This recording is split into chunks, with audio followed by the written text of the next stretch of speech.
Okay so अस्सलाम वालेकुम students, जैसे कि प्रीवियस वीडियो में मैं आपको बता चुकी हूँ कि हम लोग सबसे पहले सीवीएस स्टार्ट करने जा रहे हैं।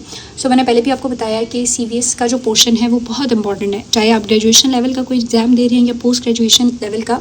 तो जो सीवीएस है वो हाई यील्ड टॉपिक में से आता है और इसमें से बहुत ज़्यादा इंपॉर्टेंट एमसीक्यू और चीज़ें आपसे पूछी जाती है। इवन आपके इंटरव्यू देने भी चले जाए ना जॉब के लिए, तो वहाँ पर भी वो आपसे हार्ट ब्लॉक्स का पूछना शुरू कर देंगे, चेस्ट पेन की मैनेजमेंट। तो इसलिए आपने ये चीज़ें बहुत अच्छे से क्लिनिकली ही सीखनी है और मैं भी ये कोशिश करूँगी कि हम ज़्यादातर इसको जो है वो क्लिनिकल एस्पेक्ट से डिस्कस करें। सो ओके, स्टार्ट करते हैं बेटे। सबसे पहले ईसीजी से। अब आपको पहले से ही पता है, आप कहेंगे मैम इतनी बातें करी हैं। ईसीजी एक बहुत वास्ट टॉपिक है, हम इसकी जितनी डेप्थ में जाएं उतना कम है, लेकिन यहाँ पे मैं आपको थोड़ी सी बेसिक टर्मिनोलॉजी सिखाऊंगी और जो क्लिनिकल कोरिलेशन है उसके ऊपर ज़्यादा फोकस करेंगे, ताकि आप जब ओपीडी में या वार्ड में काम कर रहे हैं तो एक ईसीजी आपको कोई इंटरप्रेट करने को कहे तो आपको आती हो।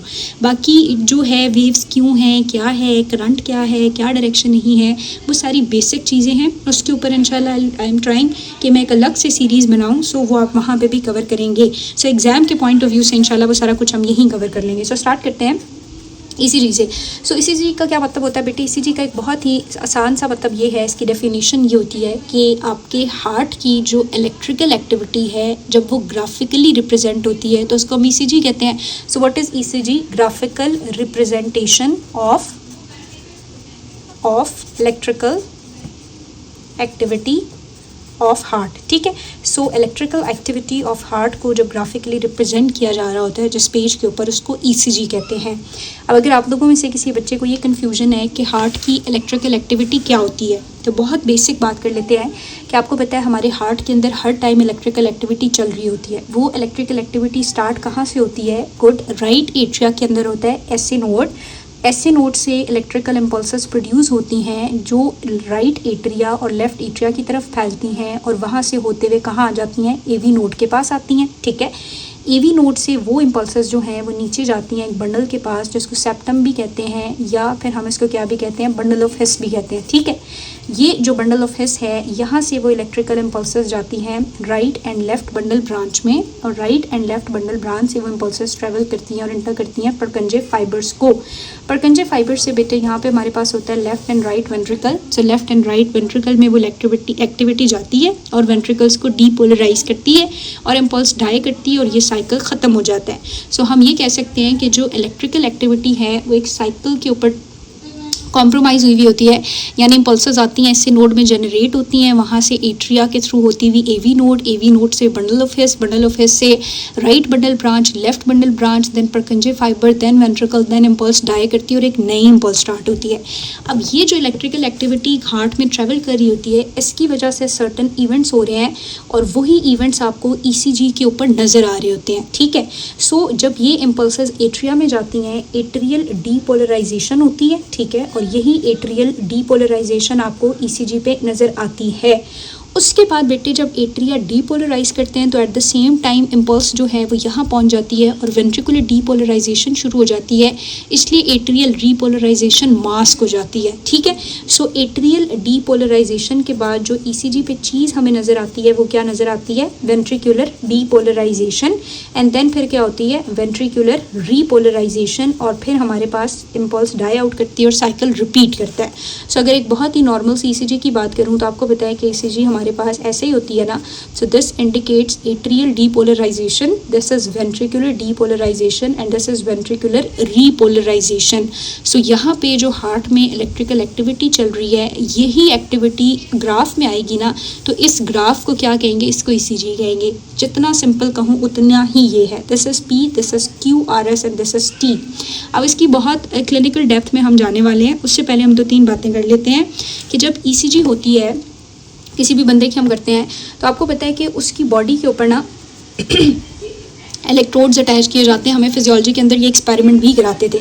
तो जो टोटल इलेक्ट्रोड्स होते हैं वो 10 होते हैं। उन इलेक्ट्रोड्स में से जो इलेक्ट्रिकल सिग्नल जनरेट होता है ना, उन सिग्नल्स को बेसिकली हम लोग बेटे लीड्स कहते हैं। तो आपने याद रखना है लीड्स 12 होती हैं। लीड्स का मतलब तारे नहीं है, लीड्स इलेक्ट्रिकल सिग्नल्स को कहते हैं जो इलेक्ट्रोड्स में से जनरेट होते हैं। इलेक्ट्रोड्स टोटल 10 हैं, लेकिन उनकी ज़ाहिर इंटरमिक्सिंग की वजह से जो सिग्नल्स आने हैं एट द सेम टाइम वो 12 लीड्स होती हैं।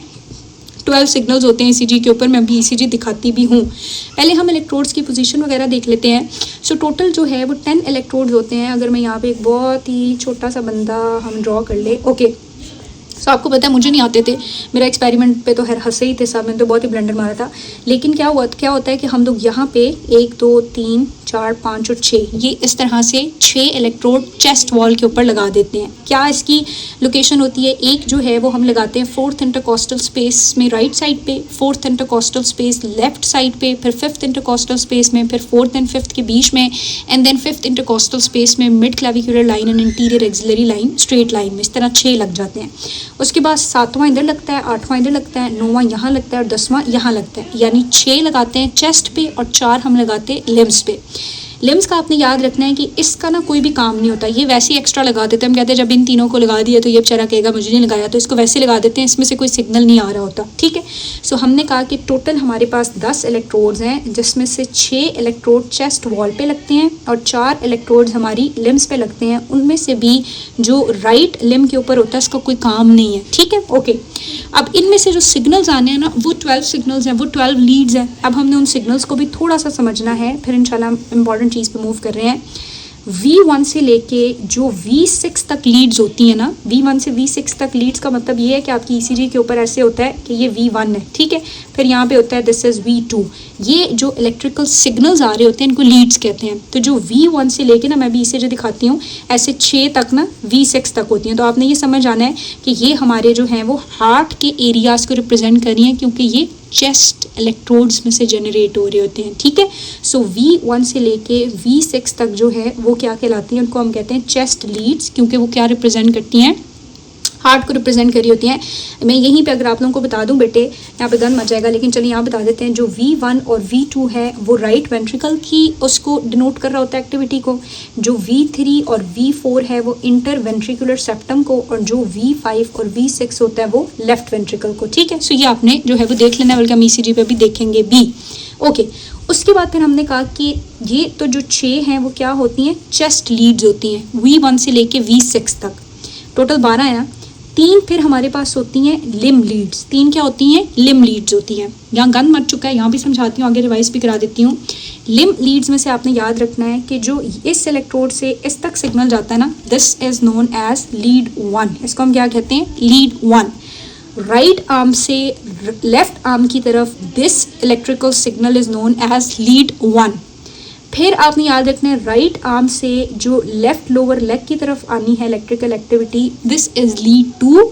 और जो लेफ्ट लोअर लिम्ब से ऊपर लेफ्ट आर्म की तरफ आनी है, दिस इज लीड 3। तो हम कहेंगे कि this is lead 1, this is lead 2 and this is lead 3। Clear. So this is lead 1, lead 2 और लीड 3।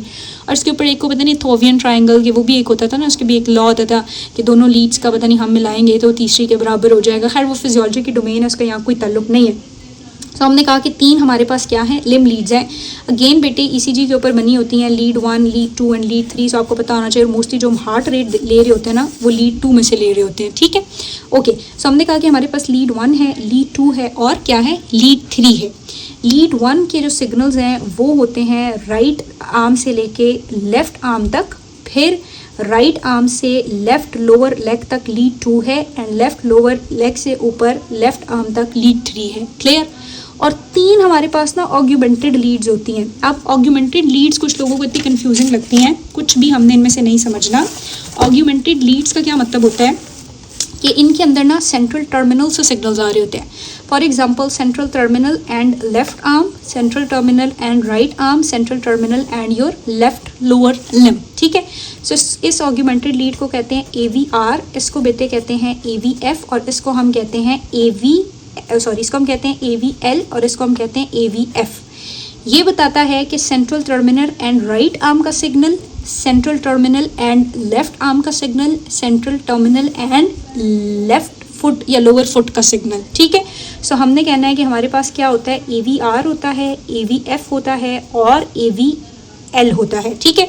अब ये क्यों इंपॉर्टेंट है, जब आगे चल के ECGs बताती हूँ मैं कंफ्यूज नहीं करती, लेकिन जब हमने देखना हो ना कि MI हुआ है और फिर हमें कोई ये कह दे कि आप ये बताएं कि किस वॉल का MI है, तो हमारे पास जो है वो डिफरेंट कॉम्बिनेशन होते हैं, जैसे हम कहते हैं लीड 2 में, लीड 3 में और AVF में, ठीक है। सो ये जो लीड 2 हमने देखी और लीड 3 देखी और AVF, इनके अंदर हम ST पॉइंट देखते हैं। अगर ST एलिवेशन है तो इसका मतलब है कि हमारे पास जो है इंफीरियर वॉल MI है, ठीक है। सो ये डिफरेंट आगे चल के मैं आपको चीज़ें समझाऊंगी। सो AVR का मतलब है कि signal between right arm and central terminal, AVF का मतलब है left foot and central terminal, and L का मतलब है left arm and central terminal. So this is it, बस इससे ज़्यादा आई डोंट वांट कि आप लोगों को कुछ पता हो। सो यहाँ तक हमने क्या किया, ECG की डेफिनेशन कर ली, जो कि क्या है, graphical representation of electrical activity of your heart. Number 2, आपको थोड़ा सा बस पता होना चाहिए कि इलेक्ट्रिकल एक्टिविटी का क्या मुराद है, कि सिग्नल SA नोड से जाते हैं थ्रू एट्रिया AV नोड, वहाँ से जाते हैं बंडल ऑफ हेस, वहाँ से जाते हैं बंडल ब्रांचेस में, वहाँ से पड़कंजे फाइबर्स और वेंट्रिकल्स के पास। इसका मतलब है हार्ट के अंदर जो है वो एट्रियल डीपोलराइजेशन, फिर atrial repolarisation, at the same time ventricular depolarisation हो रही होती है और फिर वेंट्रिकुलर रीपोलराइजेशन होती है, बात ख़त्म। देन हम लोगों ने बात कर दी है इलेक्ट्रोड्स की। सो इलेक्ट्रोड्स की पोजीशन आपको पता है, मैं भी आपको तस्वीरें भी दिखा देती हूँ। 10 इलेक्ट्रोड्स हैं, जिसमें से 6 इलेक्ट्रोड्स जो हैं वो चेस्ट वॉल पे लगते हैं और 4 इलेक्ट्रोड्स हमारी लिम्स पे, 2 टांगों पे और 2 बाजू पे लगते हैं। राइट टांग वाले का कोई काम नहीं होता। और उसके बाद हमने कहा कि जो सिग्नल्स हैं उनको हम लीड्स कहते हैं, और ये जो सिग्नल्स हैं इनमें से हम कहते हैं कि जी हमारे पास 6 चेस्ट लीड्स हैं, फिर हम कहते हैं 3 लिम लीड्स हैं, और फिर हम कहते हैं 3 तो वैसे ही एक्स्ट्रा ऑग्यूमेंटेड है, ठीक है। सो अगर आप इलेक्ट्रोड से भी याद रखें तब भी आपको समझ आ गया कि 6 इधर होते हैं और 3 लीड्स लिम काम करी होती हैं। सो V1 से लेके V6 तक these are chest lead, limb 1, lead 2 and lead 3 जो है ये लिम लीड होती हैं, और फिर जो 3 ऑग्यूमेंटेड होती हैं उनको हम कहते हैं AVR, AVF और AVL। Left arm, right arm, foot, ये कैसे बनाना है आपने, this is 1, this is 2 and this is 3, और वो तो है ही चेस्ट वाली। और चेस्ट वाली भी बेटे आपने याद रखना है, V1 एंड V2 का मतलब होता है right ventricle, V3 and V4 जो हैं वो इंटर वेंट्रिकुलर सेप्टम, और V5 एंड V6 जो हैं वो लेफ्ट वेंट्रिकल, ठीक है। So this is inter ventricular septum, right ventricle and left ventricle. So this is it. अब ये चीज़ें हम लोग देख लेते हैं तस्वीरों में, और तस्वीरों के बाद फिर बेटे हम डायरेक्टली ECG के ऊपर जा रहे हैं। ECG पे मैं आपको बताऊँगी कि इन वेव्स की क्या सिग्निफिकेंस है, इनका नॉर्मल ड्यूरेशन क्या है, क्या एरिया है। अब क्लियर कट एक एक पॉइंट की बात करेंगे कि अगर P वेव की हाइट ज़्यादा है तो उसका मतलब है राइट एट्रियल इनलार्जमेंट, अगर इसकी विड्थ ज़्यादा है तो इसका मतलब है लेफ्ट एट्रियल इनलार्जमेंट, अगर ये नैरो हुआ है या ये ब्रॉड हुआ है तो इसका क्या मतलब है, अगर T वेव की इन्वर्जन है या ईवर्जन है तो इसका क्या मतलब है। मोस्टली इलेक्ट्रोलाइट इम्बैलेंस के साथ जो T वेव है वो एसोसिएटेड होती है, लेकिन ये 1 लाइनर क्वेश्चन मैं नेक्स्ट वीडियो में आपके साथ डिस्कस करती हूँ। बल्कि यहाँ पे आप लोग एक 2 तस्वीरें देख लें ताकि आप लोगों को थोड़ा सा जो भूल जाता है ना हमें फर्स्ट सेकंड ईयर का physiology. So this is electrical activity of the heart. बेटे ये SA नोड है और SA नोड से ये left atria and the right atria and AV node के पास सिग्नल जाता है।